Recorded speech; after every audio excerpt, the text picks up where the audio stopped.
there's a bike over there which I want to talk about, but we still can't, so you've got to wait a week. But apart from that, today I want to talk about the Fazua Ride 60.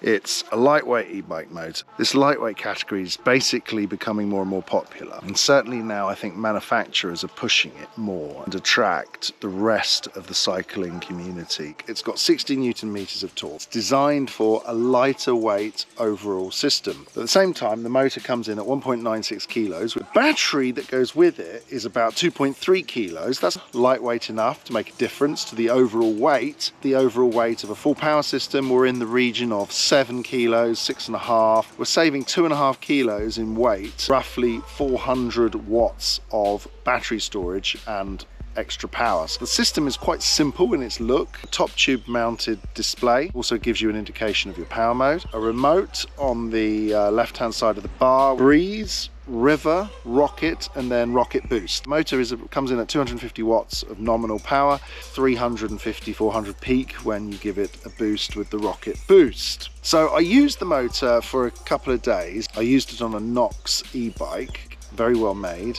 60 Newton meters it's not going to win competitions for uphill speed challenges.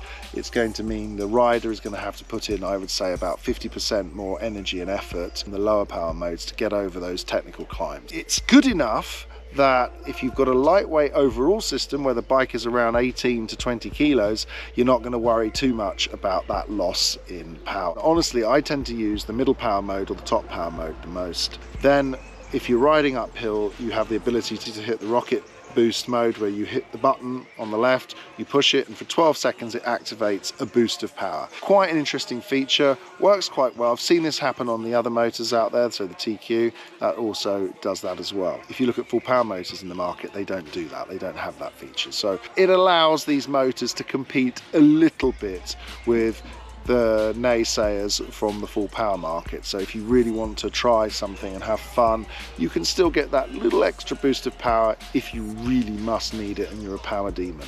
The display is quite simple in the middle of the bar. Got segmented LEDs to show the power responses. There's 5 for the batteries to give an idea of 20% for each level. The display's very clear to read, easy to turn on, just hit the power button, the whole thing turns on. You also have an app where you can plug in and you can tune the motor according to your desired preferences in each mode. The battery consumption is interesting, 430 watt hour battery. Honestly, I didn't flatten it, I didn't do enough climbing to flatten it, but yeah, you've probably got a good couple of hours riding there without, where you'll be doing 5 kilometers an hour uphill, 6 kilometers an hour uphill, without a power motor. With a normal full power motor and full power mode, you'll be doing 12 to 14 kilometers an hour.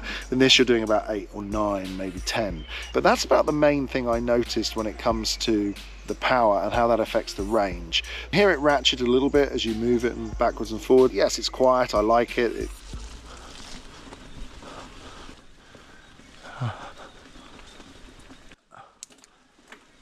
That it was a smooth system, and I actually preferred it over the TQ that I was riding that day. I felt like it had more, that extra 10 Newton meters does make a difference. It's much more powerful than the Specialized motor, that's definitely evident. We do recommend, if you're looking for a lightweight e-bike motor, this could be something that could be very interesting for you. I'm not sure if you would, if you're into extreme fitness, whether you would choose between this and the TQ motor. That what I've noticed so far is that the Ride 60 motor e-bikes are a little bit heavier and a little bit bulkier in design that you see on the market compared to, say, the TQ, where they've gone for more svelte look and a lighter weight overall systems. Don't forget you've got the Scott there with 15.5 kilos. Definitely worth trying one of these bikes if you can get hold of one to play with. If you're a fitness freak and you like to ride alone and you just want to like have fun but not push around a massive heavy bike, especially on the descents, that's where it matters. On the descents, these lightweight mountain bikes feel